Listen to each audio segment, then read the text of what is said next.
श्री राधा जय जय नवनीत किशोर जय गोपी चित प्रभु जय श्री माधव भक्त भक्ति भगवंत गुरु चतुर नाम बटुए इनके वंदन किए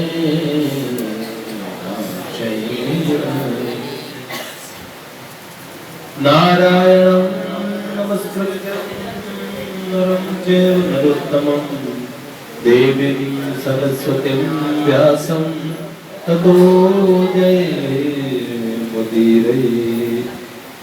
श्री लाडली लाल की जय। परम पूज्य बाबूजी बाबा की देवर्षि नारद जी महाराज की जय। जय जय श्री राधे जय जय श्री राधे जय जय श्री राधे।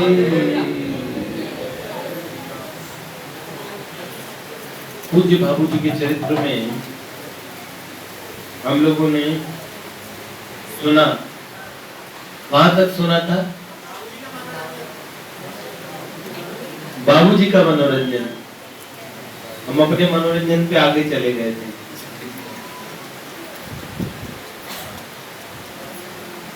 पर साधक अवस्था की बात कर रहे थे, कौन सा मनोरंजन किया करते थे।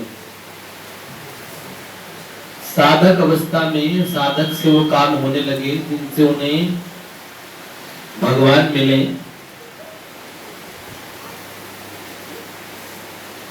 तब समझ लेना चाहिए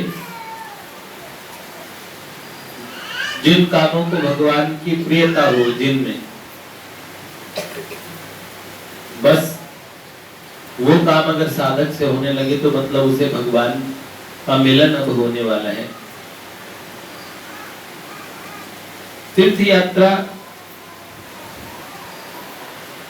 में साधना अवस्था में जो भाई जी बॉम्बे में रहते थे तब बड़ी रुचि थी। प्रयाग, काशी, चित्रकूट, अयोध्या और उत्तर प्रदेश के तीर्थों की प्रथम यात्रा भाई जी ने उस समय की। स्वाध्याय भाई जी पहले ही शिमला पाल में भी किया करते थे। उस समय बांग्ला साहित्य किया और यहाँ पे मराठी और गुजराती साहित्य का अध्ययन किया भाई जी ने बॉम्बे में।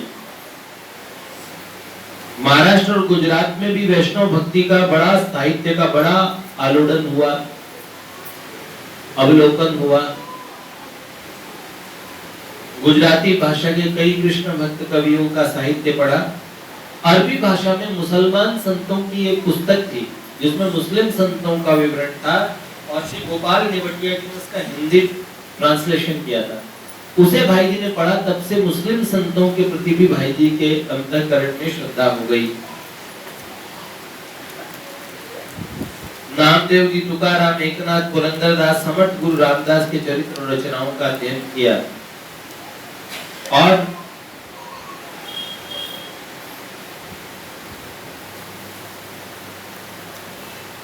भाई जी ने जब कल्याण लिखने शुरू किए तो कल्याण के संपादन के समय में भाई जी इन जो संतों के विषय में पढ़ा था इनका विवरण लिखने में आगे उन्हें सहायता मिली। वेंकटेश्वर समाचार नाम के समाचार पत्र में लेखन भी किया भाई जी ने। और धीरे धीरे अब लोक आराधन तो उन्होंने किया ही था, देश की सेवा तो करते ही थे, समाज सेवा तो करते ही थे। उन्हें अध्यात्म भावना का उद्रेक, सबसे पहले कीर्तनासक्ति, कीर्तन में आसक्ति उत्पन्न हुई। कीर्तन में अगर साधक की रुचि हो जाए तो कमाल हो जाए। रुचि का मतलब ये नहीं कि हाथ जोड़ जोड़ के बुलाना पड़े, देखो भैया कीर्तन है, आना। अगर भगवान के कीर्तन में आने को मन नहीं करता, देखो टाइम नहीं मिलता, एक अलग बात है कि मन ही नहीं करता। जिस चीज को हमारा मन करता है वो चीज हम कर ही डालते हैं। उल्टा ये पूछते हैं। अब की बार एक संत से हमारी बात हुई, भगवत प्राप्त संत। उनका नाम नहीं ले रहा हूं, अगर रिकॉर्ड से हट के पूछोगे तो बता दूंगा। तो उनसे हमने ये भी पूछवा लिया कि उन्हें भगवान की प्राप्ति कैसे हुई। वो किसी को बताने को तैयार नहीं थे, लेकिन रात्रि के 1:30-2 बजे तक हमारी बातचीत चलती रही। और फिर मैंने, और भगवान की कृपा से उनकी रिकॉर्डिंग भी हमारे पास है, जिसमें हमने उनसे जो किसी को ना बताए वो भी बता दें। वो तो साफ साफ ब्लंटली मना कर रहे थे कि हम बड़े नालायक हैं, हमसे क्या, और हमसे नालायक कोई नहीं है। जिन्होंने संसार के सारे स्टेटस को, सारे ऐश्वर्य को लात मारी हो और भगवान के लिए, उन्हें भगवान की प्राप्ति कैसे हुई, मैंने उनके बचपन से लेके विवरण पूछना शुरू कर दिया। उसमें ऐसे प्रश्न भगवान ने बुद्धि योग दिया कि घुमा घुमा के पूछे कि आखिर उनके मुंह से निकल पड़ा। और ये भी निकल गया कि भगवान के प्रथम दर्शन कैसे हुए। तो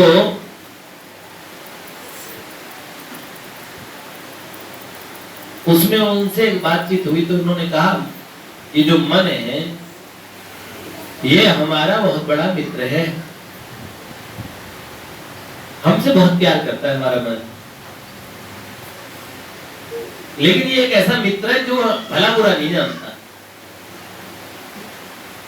ये मन जानता है कि आप ऊपर से ड्रामेबाजी की बातें कर रहे हैं तो आपको अच्छी तो यही चीजें लगती है। कीर्तन में हाथ पीट के, मन पीट के, कैसे भी मन लगा रहे हैं, भगवान मजदूरी देंगे आपको, आप मजदूरी की तरह कर रहे हैं। आशिकों वाला काम तो नहीं है ये। जिसे कीर्तन के अंदर में जाने का चाव हो, कीर्तन किसका है? भगवान का है। अपने आराध्य की स्तुति हो और अपने हृदय में कुछ स्पंदन ही ना हो, हमारा उनसे कैसा प्रेम है?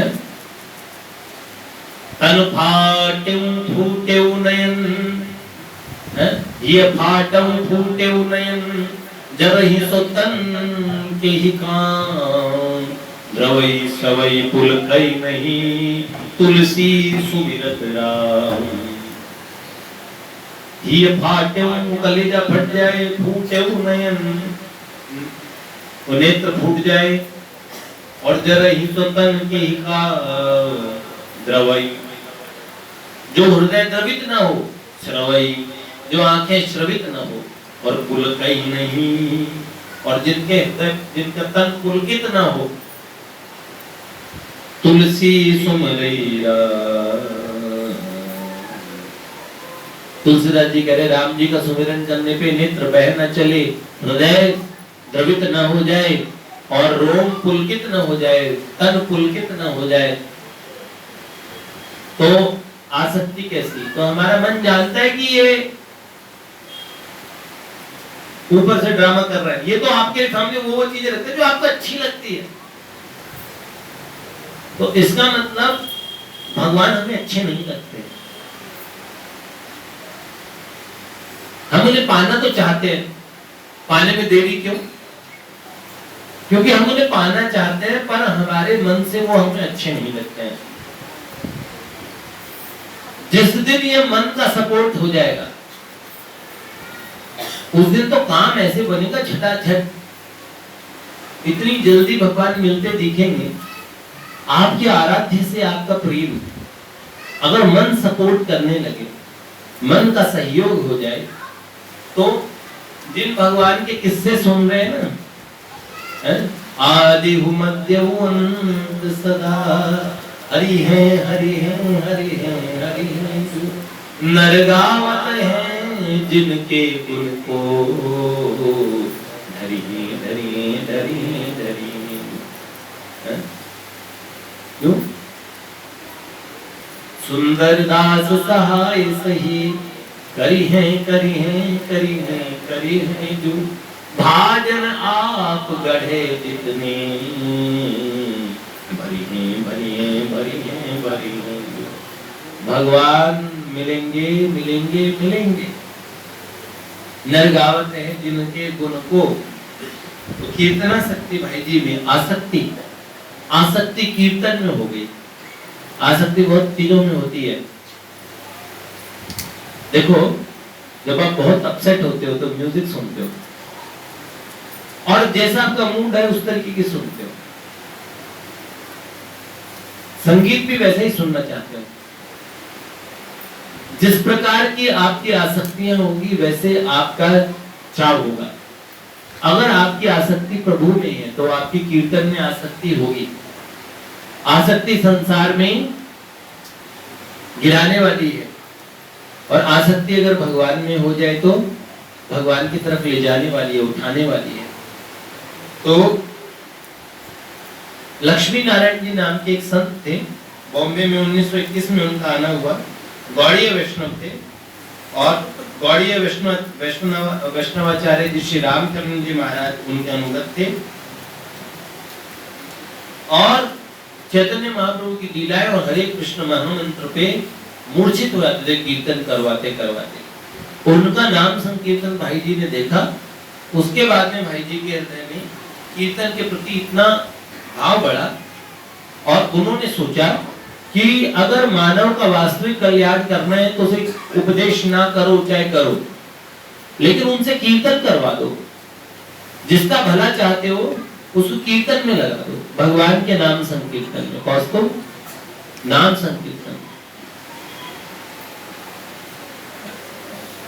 ये आकाश की तरफ देख रहे थे तो मैंने कहा भावुक हो गए नाम संकीर्तन की बात सुन के, तो मैंने इसलिए इनको धरा धाम पे बुला लिया। देख लो ऐसी तल्लीनता चाहिए। हा? क्या नाम संकीर्तन में रुचि। इसी बीच में भाई जी के पुत्र जो माता जी पूज्या माँ रामदेव पोद्दार जी, इनके पुत्र हुआ। भाई जी के 2 पुत्र पहले भी जा चुके थे, ये तीसरा पुत्र हुआ और लगभग 18 महीने का ये बालक था। दूसरा जन्मदिन नहीं मना पाया और ये बच्चा दिवंगत हो गया। इनकी भाई जी की दादी माँ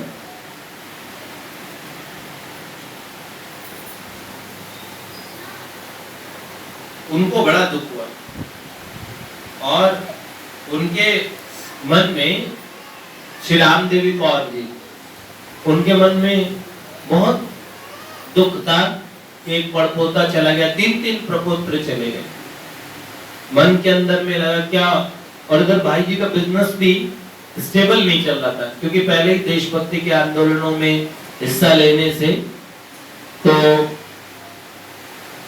जब उनका पुत्र भी चला गया तो भाई जी के जो मुख से निकला, भलू थयु भागी जंजाल सुखे भजीसु मदन गोपाल। नरसिंह मेहता जी का ये शब्द है। भला हुआ जंजाल भगी, अब मदन गोपाल का भजन करेंगे सुख से। देखो भक्त की कैसी सोच होती है। एक बार नामदेव जी, श्री एकनाथ जी, तुकाराम जी और नरसिंह मेहता जी और भगवान विठल के मंदिर में गए तो एकनाथ जी भगवान से कहने लगे, प्रभु आपकी बड़ी कृपा है, मेरी धर्म पत्नी बड़ी साध्वी है और बड़ी कृपा की आपने, वो मेरे भजन में मेरा साथ देने वाले सरकार। तो प्रसन्न हो गए ऐसी पत्नी को पाके। एकनाथ जी महाराज और ठाकुर जी का धन्यवाद करने लगे। वाह प्रभु, आपकी जय जयकार हो, आपका धन्यवाद है। भक्त भगवान को शुक्रिया अदा करता ही, ना शुक्रा हो तो भक्त होता ही नहीं। और सिंघम दूसरे की जो श्री तुकाराम जी महाराज, उनकी पत्नी उन्हें बड़ा दुख देती, राजा ही है? एक बार तुकाराम जी महाराज कुछ नहीं लाए, गन्ना लेके आए। तो बोले सुबह से कुछ लाए? बोले गन्ना लाया हूँ। उन्होंने कमर पे गन्ना दे मारा, 2 टुकड़े हो गन्ने के। तो उन्होंने कहा वाह भाग्यवान, मेहनत नहीं करनी पड़ी, आधा तेरा आधा मेरा है। तो तुकाराम जी ने भगवान का धन्यवाद दिया कि ऐसी और कर्कशा पत्नी आपने दी, दुष्टा, कि उसमें मन नहीं लगे, आसक्ति ना हो जाए, मन फंस ना जाए। एक ने इसलिए प्रशंसा की कि पत्नी अच्छी है, एक ने इसलिए की कि बहुत बुरी है, मन उसमें नहीं लगेगा, भगवान में लगा रहे। कल को क्या पता ठाकुर जी की बजाय मन पत्नी में लग जाता है, ये बड़ा खतरा है। और पत्नी में मन लगना खराब नहीं है। भगवती भैया, हनुमान जी, कृष्णा प्रभु, सबके लिए बात है। अच्छी पत्नी हूँ। हमारे कृष्णा प्रभु तो भोजन करते समय बार बार कहते नहीं, हम तो श्री जी के हाथ का ही खाते हैं, प्रशंसा करते खुले। ऐसे चाहिए भी, ऐसे भाग्यवान पति कौन होगा, ऐसी पत्नियां कौन भाग्यवान होगी। जैसे आज के जमाने में ऐसा दर्शन देखने का ऐसा मौका मिलता नहीं है। तो और इनकी धर्मपत्नी भी मुझे समझाती है, तो मुझे कहती है, थोड़ी देर के लिए गुस्सा होते हैं, भैया ये भोले भंडारी हैं, सीधे हैं। मैं कहा अरे वाह, तुम 2-3 साल में बड़ा सीख गए। लेकिन देखो अच्छी बात है, पत्नी अपने पति का पक्ष लेती है, और अगर ये कहती हो कि भोले भंडारी हैं। वरना एक जन ने किसी ने बताया था कि किसी भी स्त्री के लिए नहीं, दुनिया की सबसे बदनसीब औरत वो खुद है। सबसे दुष्ट स्त्री कौन? उसकी सास और ननद। सबसे नकारा व्यक्ति उसका अपना आदमी है ना। ऐसा ऐसा बहुत सारी वो बातें बता रहे थे। कोई बहुत कम पत्नियां प्रशंसा करती है। तो तुकाराम जी ने बोला, प्रभु मन फंस न जाए, इसलिए आपने ऐसी पत्नी दी। तो उन्होंने भी कहा आपका बहुत बहुत धन्यवाद है विठ्ठल। और तीसरा नंबर नरसिंह मेहता जी का आया। उनकी धर्मपत्नी का देहांत हुआ ही था। तो देहांत हुआ तो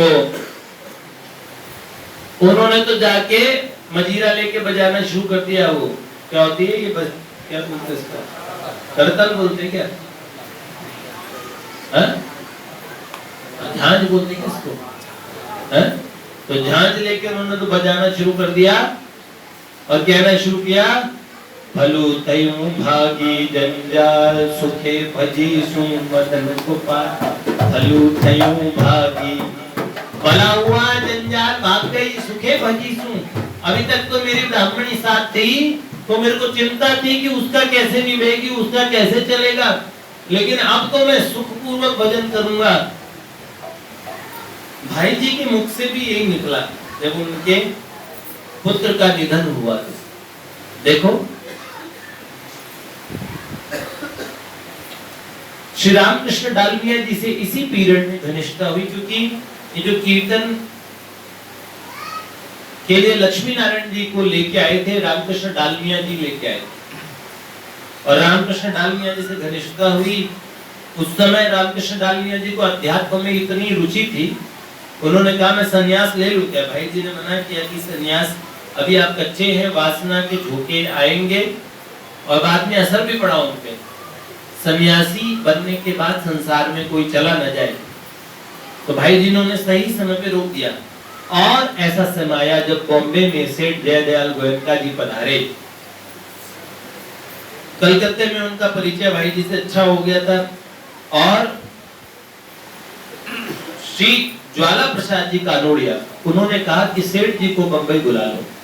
भाई जी ने सेठ जी को बंबई बुलाया और 1922 के जनवरी महीने में शरद जो ठंड में शरद ऋतु में 20-25 व्यक्तियों के साथ सेठ जयदयाल गोयनका जी बॉम्बे पधारे। सैकड़ों लोग स्टेशन पे सेठ जी को लेने आए और बड़ा जोरदार भव्य स्वागत किया भाई जी ने। और सुखानंद जी की धर्मशाला तक सेठ जी ने कहा हम पैदल जाएंगे। तो सेठ जी पैदल चले तो एक बड़ा जुलूस सा सेठ जी के पीछे हो गया और वहां सेठ जी के प्रवचन की व्यवस्था हुई। सेठ जी 10 दिन रुके। 10 दिनों तक निष्काम कर्म योग पर प्रवचन हुआ सेठ जी का। कीर्तन की व्यवस्था नर नारायण जी के मंदिर में हुई और दूसरा व्याख्यान सेठ जी का हुआ सुखानंद जी घर में। नवदा भक्ति पे सेठ जी बोले। इतना अच्छा सत्संग चला, लोगों की जब सत्संग में रुचि देखी तब से सेठ जी ने भाई जी को कहा कि यहाँ पे प्रवचन और सत्संग रेगुलर होना चाहिए। सेठ जी की बड़ी इच्छा होती थी कहीं भी कोई बोलने वाला मिल जाए। प्रवचन और सत्संग डेली होना चाहिए। सत्संग भगवान की बातें रोज सुनो, रोज कहो। तो यहाँ बोले कौन? पूज्य बात स्वामी रामसुंदर जी महाराज जब सेठ जी से मिले तो उन्होंने सेठ जी से कहा कि ये सब हम करके आए हैं, खूब भागवत सुना दी, खूब गीता जी प्रवचन कर दिया, ये सब कर करा के आए हैं, अब इससे पिंड छुड़ाना चाहते हैं, अब भगवान की भक्ति करना चाहते हैं, साधन करना चाहते हैं, साधना। तो सेठ जी ने कहा और कोई साधना नहीं, यही साधन के नाते करो कि भगवान का प्रवचन साधन के लिए करो कि मेरा भगवत प्राप्ति का साधन। हमारे यहाँ रोज कहते हैं कि अरे भैया कुछ पढ़ के आओ कुछ, इसलिए नहीं बोलते कि जो बोलने वाले को सारा ज्ञान हो गया, इसलिए बोलते हैं कि ये भगवान प्रसन्न होंगे, कोई ना कोई तो बोलेगा। तो एक कीर्तन भक्ति करेंगे, बाकी सब श्रवण भक्ति करेंगे, सब लोग सुनेंगे। ऐसा नहीं कि बोलने वाला सुनने के लिए तैयार ही ना हो। मेरी बारी खत्म, हमने कई बार देखा है बाहरी लोगों की सभाएं होती है, उनमें जो बोलने वाला भाषण देके तरह आता है, वो दूसरों का भाषण को अपना भाषण देके निकल लेना चाहता है, सुनना ही नहीं चाहता दूसरों का भाषण, तो वो बाहर होता है। यहाँ तो भगवान का सत्संग होता है। जैसा अपनी वाणी की सेवा दी, वाग सेवा, वैसी श्रोत्र इंद्र की सेवा भी देनी चाहिए, सुनने की, श्रवण की सेवा भी। और भाई जी ने सेठ जी की आज्ञा मानी और वहां पे भी सत्संग शुरू हो गया। भाई जी को प्रवचन के लिए कहा गया।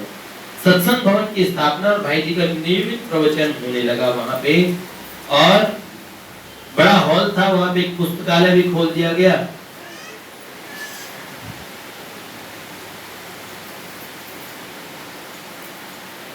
धर्मशाला एक थी शुरुआत में, उसमें एक बड़ा हॉल था, वहां पे पुस्तकालय शुरू हुआ और गीता जी की शिक्षा भी का भी कार्यक्रम चलता। वहां देखभाल के लिए एक नेपाली पंडित रखे गए, उनको भी इतना वैराग्य चढ़ा कि बाद में वो एक संत बन गए जिनका नाम ही नेपाली बाबा पड़ गया। और भाई जी ने गीता जी की कई आवृत्तियां सुनाई, सभी गीताओं की टीकाओं पे भाई जी बोले। पहली बार उनका देश के लिए भाषण तो उन्होंने बड़े दिए थे जोशीले, लेकिन अध्यात्म पे, भगवान के विषय पे बोलने का उनका पहला एक्सपीरियंस था। और लोगों को बड़ा 60-70 लोग रोज सुनते। रामचरितमानस पे प्रवचन किया करते थे। वर्णानाम अर्थ संघानाम से लेके बंधम गुरुपद कंज तक का, दोहे तक का नित्य मंगलाचरण करते, फिर प्रवचन शुरू करते। बड़ा अच्छा, जमुनालाल बजाज जी वगैरह सब और रेगुलर आते थे। गांधी जी के अनुयायी श्री कृष्णदास जाजू ये भी नियमित रूप से आते थे। बॉम्बे में उस समय जो भी महात्मा पधारते भाई जी उन्हें बुला लाते, उनका प्रवचन कराते वहां सत्संग में। तो उस समय अच्युत मुनि जी भोले बाबा जी के लेख आते ना कल्याण में, पुराने 50-60 साल पुरानी कल्याण पढ़ना, भोले बाबा जी के लेख, उड़िया बाबा जी, हरि बाबा, स्वामी योगानंद, स्वामी एक रसानंद, स्वामी कृष्णानंद, वल्लभ संप्रदाय के स्वामी गोकुलनाथ जी, रामानुज संप्रदाय के स्वामी अनंताचार्य जी और महामहोपाध्याय पंडित कविराज गोपीनाथ जी के गुरु, जिनको बड़े मायावी थे, किसी के सामने कोई भी वस्तु प्रकट कर देना, जिनके विषय में बताता हूँ ना, स्वामी विशुद्धानंद परमहंस, उनके गुरु ने आकाश मार्ग से दीक्षा देने आए थे। ये विशुद्धानंद जी को गंधी बाबा कहते थे। एक दिन इनसे ही पूछा, पंडित कविराज गोपीनाथ जी ने और सब बैठे थे, उन्होंने पूछा कि भगवान नाभि से कैसे प्रकट कर देते हैं ब्रह्मा जी को? तो उन्होंने कहा, ये नहीं कहा कि कैसे, समझाना नहीं शुरू किया, सीधा बोला देखना चाहोगे? लेट गए तख्ते पे और अपनी नाभि को फटकारा, 2-3 बार ऊपर नीचे किया, उसमें से डंडी निकल गई। और कमल की नाल निकली, छाते जितना बड़ा कमल खुल गया, चारों तरफ सुगंध फैल गई। उन्होंने कहा तुम्हारी हैसियत नहीं है, नहीं तो इसी पे मैं ब्रह्मा जी को लाके बिठा देता। आगे के अनुभव में बताऊंगा। पूज्य भाई जी इनके पास गए थे, तो भाई जी से कहने लगे भाई जी कौन सी गंध, क्योंकि ये कोई भी गंध हवा में चुटकी मार के दृश्य प्रकट कर देते थे। एक बार तो किसी ने बोला ये एक फ्लावर है, फूल है, न्यूजीलैंड में होता है उसकी खुशबू। तो उन्होंने नाम क्या है उसका, नाम पूछा, तो उन्होंने बोला उसकी खुशबू पहचानते हो? उन्होंने बोला हाँ मैं न्यूजीलैंड से आया। उन्होंने चुटकी बजाई, वहां सुगंध प्रकट कर दी। ऑटोबायोग्राफी ऑफ योगी में योगानंद परमहंस ने पूछा कि मैं उनसे पूछता हूँ, इनसे पूछा स्वामी विश्वदानंद जी से योगानंद परमहंस पूछने लगे ये सब चमत्कार क्यों करते हैं? उन्होंने कहा ये छोटे छोटे चमत्कार करके मैं सृष्टा की अलौकिक लीला की तरफ ध्यान दिलवाना चाहता हूँ, क्योंकि जीव को चमत्कार देख के नमस्कार करता है। पॉल ब्रंटन की पुस्तक है the search of secret India, उसमें उन्होंने लिखा था काशी का मायावी, काशी के मायावी। उसमें कहा कि एक मरा हुआ कबूतर था, उसको उन्होंने लेंस से ऐसे देखा, कुछ गुदगुदाए और वो तीतर मरा हुआ वो फड़फड़ाने लगा और फिर थोड़ी देर में वो आकाश में उड़ गया, क्योंकि उसे पहले उन्होंने अच्छी तरह चेक कर लिया। उनको देख लो ये सही से मरा है कि जिंदा है। उन्होंने बोला तो सूख भी गया, उसमें जीवन आ गया। उन्होंने बोला क्या नहीं किया जा सकता? ये विश्वदानंद परमहंस कहते थे कि मैं अभी रिसर्च कर रहा हूं, अभी भी हिमालय के महात्मा योगी रिसर्च करते रहते हैं। वो कौन से रिसर्च करते हैं? वो योग की, सूक्ष्म ध्यान में भी वो नए नए रिसर्च करते रहते हैं। उनके भी अन्वेषण चलते रहते कि जीव का कल्याण कौन से नए तरीके से हो जाए। ये सूर्य विज्ञान के ऊपर रिसर्च कर रहे थे विश्वदानंद परमहंस जी। तो ये विश्वदानंद परमहंस भी मुंबई में जब आते थे तो पूज्य भाई जी इनका प्रवचन कराते थे। गीता शिक्षक की भूमिका, उस समय स्थानीय मारवाड़ी स्कूल था, तो भाई जी को, क्योंकि भाई जी उसके फाउंडर्स में से थे, संचालन समिति में से, तो लोगों ने कहा कि बच्चों पे गीता जी की शिक्षा अगर आप 1 घंटा उनको दिया करें तो बड़ा कल्याण होगा। और भाई जी नियमित रूप से विद्यालय में जाने लगे और बड़े ही प्यार से बच्चों को गीता के बारे में अच्छी अच्छी बातें बताते थे और बच्चों को बड़ा स्नेह हुआ और इतना बच्चों पे गीता जी की शिक्षा का असर हुआ कि कालांतर में उन बच्चों के जीवन में भी भगवत गीता का प्रभाव रहा। उस समय भगवत गीता की क्लास को अटेंड करने वाले जो प्रसिद्ध लोग हुए हैं उनमें से एक हुए हैं, आप सब लोगों ने नाम सुना होगा क्या, श्री राम मनोहर लोहिया जी। लोहिया पार्क में जिनका स्टैचू लगा है, तो वो भाई जी वो बच्चे थे उस स्कूल के और उस क्लास में भाई जी से गीता क्लास रेगुलर जाते थे। और जब वो बड़े हो गए, प्रसिद्ध समाजवादी नेता हुए, मुलायम सिंह जी जिनका नाम लेके देते रहते लोहिया जी कहते रहते हैं, सब समाजवादी लोग राम मनोहर लोहिया जी का नाम बड़ा लेते हैं। तो ये राम मनोहर लोहिया जी जीवन में जहां कहीं भी भाषण देते थे तो बीच बीच में हर जगह याद किया करते थे कि श्री पोद्दार जी, उन्होंने हमें बचपन में गीता क्लास में ये बात पढ़ाई है। तो वो जीवन में कई जगह उन्होंने अपने भाषणों में और अपने संस्मरणों में सुनाया है कि भाई जी से वो गीता सीखे हैं। तो एक व्यक्ति और हमें भाई जी से मिले जुले यहाँ पे और शालीमार गार्डन में हमारे लोग जाते थे राम मनोहर लोहिया पास, तो हाँ पहले धूप में खड़े रहते हैं। हाँ। सामूहिक जप वगैरह करवाने की शुरुआत भाई जी ने तब से करी और बाद में तो कल्याण में आता रहता ना कि सामूहिक लोगों ने इतने करोड़ जप किए। कल्याण में जप करवाने का एक चलता है ना कि कौन कौन लोग जप के लिए भर रहे हैं कि मैंने इतने जप किए, तो रेगुलर जप करवाते थे करोड़ों की तादाद में। तो वो जप यज्ञ तब शुरू किया। ज्ञान की साधना उस समय भाई जी की चल रही थी और नाम जप का क्रम बराबर चल रहा था। ज्ञान की साधना, निराकार का ध्यान, सब चीज और नाम जप रेगुलर। तो अंत में तो भगवान को इनको अपनी चरम अनुभूति कराकर अपने सगुण स्वरूप में लीन कर लेना था, ये लिखा है। कि भगवान निर्गुण रूप की साधना कराना चाहते थे पर अपने सगुण भक्ति की तरफ ले जाना चाहते थे। हैं? पूज्य भाई जी को उसी समय एक घटना हुई 1922 की। भाई जी के एक मित्र थे, भाई जी के शब्दों में इसमें लिखा है, मेरे एक मित्र थे श्री सागर मल गनेड़ी वाला, और मैं तथा वे दोनों ही नवयुवक थे, दोनों जवान थे, साथ साथ में बहुत अच्छी दोस्ती थी। तो दोनों की बात हुआ करती थी, भगवान के विषय में कई बातें होती थी। एक दिन शाम के समय में और वो लेने आए और कहने लगे सूरदास जी के ऊपर एक नाटक होने वाला है, प्ले जैसे होता है ना, उस समय नाटक बड़े चलते थे। जैसे गांव में लोग कहते हैं ना नौटंकी, तो नौटंकियां मतलब नाटक का बिगड़ा स्वरूप होती। नौटंकी लोग कहते थे ना नौटंकी मत कर, तुम लोगों ने देखी नहीं होगी नौटंकी। मेरे को मेरी बदनसीबी है कि मेरे को एक बार देखने का और मौका मिला, और वो भी एक इतने उत्तम धाम में, ब्रिज में। मैं रात को उठ के नहीं जा सका, बस इतनी अपने, लेकिन कोसता रहा पूरी रात अपनी किस्मत को कि कहाँ फंस गया। मतलब मैं तो कहूँ इतनी वाहियात कि भगवान कोई देखे ही ना। तो इसलिए ये नौटंकी अलग होती है। नाटक होते थे पहले, प्लीज, उनमें सत्यवादी राजा हरिश्चंद्र, इनके ऊपर चरित्र होते थे, नल दमयंती। तो भक्त सूरदास जी के ऊपर नाटक होने वाला था। भाई जी को लेने से सागर मल जी आए और कहने लगे चलो ये नाटक देखने चलते हैं। भाई जी चल दिए। रास्ते में उन्हें प्यास लगी तो उन्होंने कहा कि मुझे प्यास लगी है। सागर मल जी अपने भूपा जी के यहाँ रहते थे, सुखानंद जी के यहाँ। तो उनका रास्ते में हमारी चाल है, वहीं पे और पानी पी लेते हैं। तो भाई जी और कहाँ का पानी कहाँ खोजेंगे, तो पानी पीने के लिए बैठ गए। प्लेट बीच में छूट गया, प्लेट देखने गए ही रास्ते में पानी पीने बैठ गए। तो एक बात पे सागर मल जी हमेशा जप करते रहते थे, तो उनकी नाम जप में बड़ी श्रद्धा थी। तो उन्होंने एक बात भाई जी से कह दी कि बिना समझ के अगर भगवान का कोई नाम ले तो उस नाम का कोई असर नहीं होता है।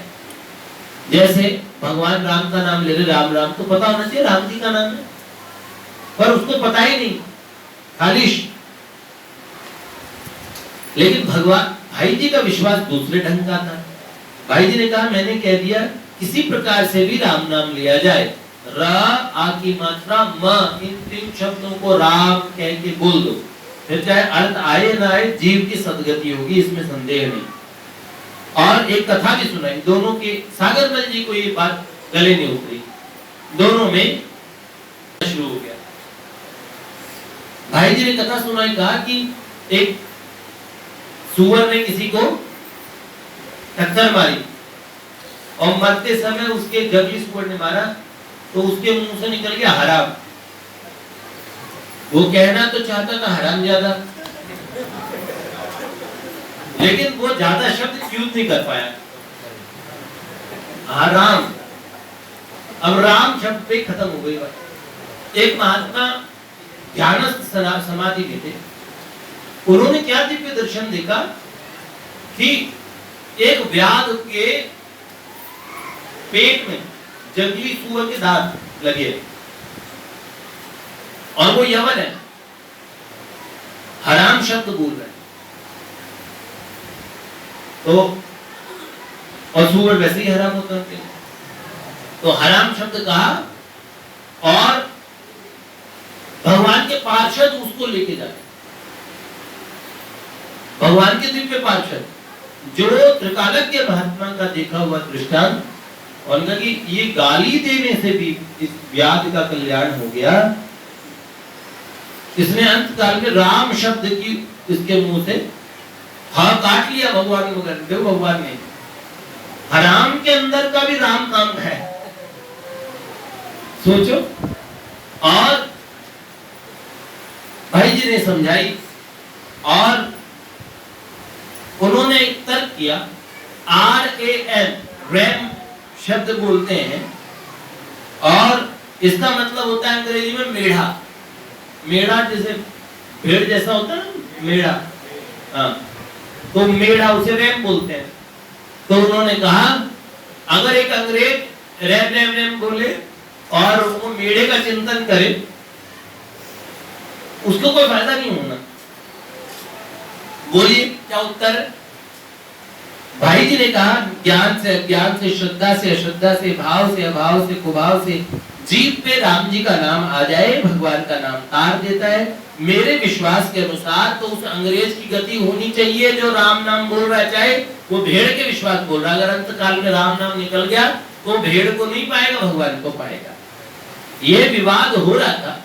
उसी समय अचानक भाई जी की बोलते बोलते बहिर चेतना लुप्त हो गई, बाहरी चेतना, और 12-13 घंटे तक वो चेतना खोई रही। और ऐसी स्थिति हुई भैया कि उनके मित्रों ने बताया कि कुछ समझ नहीं आ रहा था। उसी हालत में रात भर वो साथ बैठे गए, वो घबरा गए कि भाई ये क्या बात हुई। होश में कुछ बड़बड़ा रहे, कुछ बोल रहे, पर नेत्र पूरे ऊपर चढ़ गए। सवेरे बड़ी कठिनता से उठाया, सीढ़ियों से नीचे लेके आए, मोटर में बैठा के उनके घर पहुंचाया भाई जी घर। साथ में भी तब भी कुछ होश नहीं था और उसके बाद में कोई उत्तर नहीं दिया। और उन्होंने कहा ठंडा पानी डाले तुम पे, तो उनको बिठा दिया भाई जी को, ऊपर से नल चला दी। और उसके बाद में भी जब होश नहीं आया तो विष्णु दिगंबर पालुस्कर जी भाई जी से बड़ा प्रेम करते थे। विष्णु दिगंबर पालुस्कर जी कौन? जिनका ये रघुपति राघव राजा राम पतित पावन सीताराम, सीताराम जय सीताराम, भज मन प्यारे सीताराम। ये जो धुन है, ये धुन उनके द्वारा बनाई हुई है, रघुपति राघव। गांधी जी अपना कोई भी प्रवचन शुरू करते, अपने भाषण शुरू करते, तो गांधी जी के बोलने से पहले विष्णु दिगंबर पालुस्कर जी कांग्रेस की सभी सभाओं में ये होता था। एक बार मोहम्मद अली जिन्ना नाराज होकर खड़े हो गए। उन्होंने कहा ये और हाँ, ये नहीं चलेगा, ये तो मुसलमानों की भावनाओं के अनुरूप तो नहीं है, तो कोई ऐसे कॉमन चीज गानी चाहिए। तो ये उठ के खड़े हुए, उन्होंने कहा जिन्हें जाना वो जाए, हम तो यही गाएंगे। तो इन्होंने तुरंत रघुपति राघव राजा, इनको भगवान के नाम से कितना प्रेम था। ये 24 घंटे, आप इनको जानते हैं, ये भी बड़े प्रसिद्ध है। कैसे प्रसिद्ध है? किसने सुना है? गंधर्व नाम का एक इंस्टीट्यूट चलता है म्यूजिक सिखाने का। गंधर्व पूरे भारत में चलते हैं ना, गंधर्व के हमारे पहला जी सीख रहे हैं। उस गंधर्व में एडमिशन नहीं होते आज के टाइम। वो गंधर्व नाम का संगीत महाविद्यालय इन्होंने खोला विष्णु दिगंबर पालुस्कर जी के। और विष्णु दिगंबर पालुस्कर जी महाराज जब भी क्या उनका क्या था, ये विद्यार्थियों से कुछ लेते नहीं थे उस समय जब वो थे, तो कुछ लिया नहीं करते थे। क्या फीस होती थी? विद्यार्थियों को संगीत सिखाते थे, लेकिन हर 4 विद्यार्थियों की ड्यूटी हमेशा लगी रहती थी, जो इन्हें अनवरत रघुपति राघव राजा राम सुनाते रहते थे। ये शौच जाते थे ना, तो टॉयलेट के बाहर 2 विद्यार्थी तानपुरा लेके गाते रहते थे। जब भोजन करते थे रात में संतो विद्यार्थियों की अलग अलग ड्यूटी लगती थी। यही विद्यार्थियों की फीस हुआ करती थी। भगवान के नाम से ऐसा प्यार किसको हो सकता है? ये विष्णु दिगंबर पालुस्कर जी को बुलाया, भाई जी को ठंडे पानी, सर्दियों का समय था और ठंडे पानी के नल के नीचे बिठाया हुआ था। उनको होश नहीं आया और कुछ कुछ बड़बड़ा रहे थे। और जैसे देखो ये भगवान ऐसे करके कुछ भगवान जी, तो पालुस्कर जी समझ गए। उन्होंने बोला कि इनको नाम संकीर्तन सुनाओ। और तुरंत रघुपति राघव राजा राम का राग शुरू किया और कीर्तन कराना शुरू किया। पौने घंटे तक कीर्तन हुआ। उसके बाद में भाई जी को होश आया और रात्रि के 9 बजे से और सुबह के 9-10 बजने वाले थे, 12-13 घंटे ये स्थिति बनी रही। जब होश आया तो सबसे पहले विष्णु दिगंबर पालुस्कर जी को देखा तो भाई जी ने बड़े संकोच से उन्हें प्रणाम किया। फिर उनसे पूछा कि क्या बात है, तब उन्होंने विष्णु दिगंबर पालुसकर जी को बताया कि मैं यहाँ था ही नहीं, चित्रकूट का दिव्य धाम था और उस दिव्य धाम के अंदर में वनवेशधारी श्री रामचंद्र और भगवती जानकी जी बीच में थी और पीछे लक्ष्मण जी थे। श्री राम जी ने चित्रकूट के उन वन के अंदर में मुझे कहा, देखो तुम जो कह रहे हो वो यथावत ठीक है, अपने इस विश्वास पे ही दृढ़ रहना और संसार में जिस किसी से भी मिलो उसके इस विश्वास को ही दृढ़ करना कि येन केन प्रकारेण नाम का उच्चारण करने वाले का ही कल्याण हो जाएगा, उसका कल्याण हो जाएगा। तो एकमात्र नाम के अक्षरों पे, शब्दों पे जोड़ दे के भी काम करवा दिया, भाव पे नहीं दृष्टि गई और सिर्फ नाम मात्र से।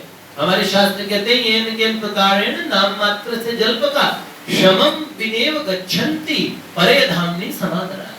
बिना मेहनत के जाते पर धाम में समादरा।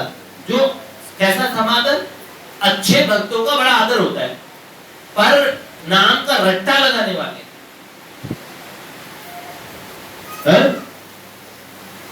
भगवान अर्जुन से कहते हैं कि अर्जुन, जो जीव मम नाम रटन्ति जंतव शब्द यूज किया, आदि पुराण में भगवान कहते हैं जो मेरा नाम रटते हैं वो मेरे परम धाम को जाते हैं। नाम को जंतु जैसे जीव, जिनकी साधारण जीव भी नहीं, एकदम खराब पर नाम का रटन करने वाले, तो भगवान राम ने ये बात कही। और फिर एक बात और कही कि देखो नाम के प्रति श्रद्धा कैसी होनी चाहिए, तो उन्होंने नाम लिया कि जैसे विष्णु दिगंबर पालुसकर की मेरे नाम में श्रद्धा है ना, वैसी श्रद्धा होनी चाहिए जीव मात्र के नाम में। तो भगवान ने रेफरेंस ली विष्णु दिगंबर पालुसकर जी की, और भाई जी को आंख खुले उससे पहले विष्णु दिगंबर पालुसकर जी को उनके सागरमल जी गनेड़ी वाला उनके मन में भी लेके आने किसको हुई? विष्णु दिगंबर पालुसकर जी को ले लेके। और भाई जी को उन्होंने कई दिन तक कहा भी था कि आपको तो मैं संगीत सिखाऊंगा, तो भाई जी को संगीत के कई रागों के विषय में भी उन्होंने चला के ज्ञान करवाना शुरू किया। और हम कल सुनेंगे जय जय श्री राधे श्री लाडली लाल की।